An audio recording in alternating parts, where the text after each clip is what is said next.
আপনি তো সেই ছবি তুলেন, ছবিগুলো নিয়ে নাও ভাই আপনি এত ভালো ছবি উঠান।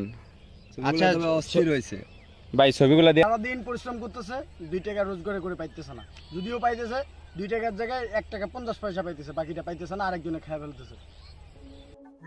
অনেক দিন ধরে ইনকাম হয় না, কিছু খাইতে পারি না, পকেটে টাকা পয়সা নাই। আজকে যদি কিছু ইনকাম হয় ভালো মন্দ কিছু নিয়ে যাবো বাসায়, দেখি কেউ কে পাই নাকি।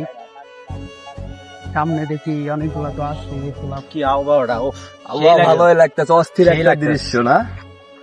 আরে ওই জায়গায় কি ফটোগ্রাফার না? আরে বন্ধু ফটোগ্রাফার দেখা যায়, অনেকদিন ধরে ছবি তুলি স্টাইল মিস্টাইল করি না, অনেকদিন ধরে চল যায়, এই যে ফটোগ্রাফার আছে, চল আজকে ঠকান লাগে কেমনে ছবি তুলবো সবজি, ঠিক আছে? হ্যাঁ, না হলে 20 থেকে 30টা ছবি তুলবো, তুইলে ওরা টাকা দিমু না।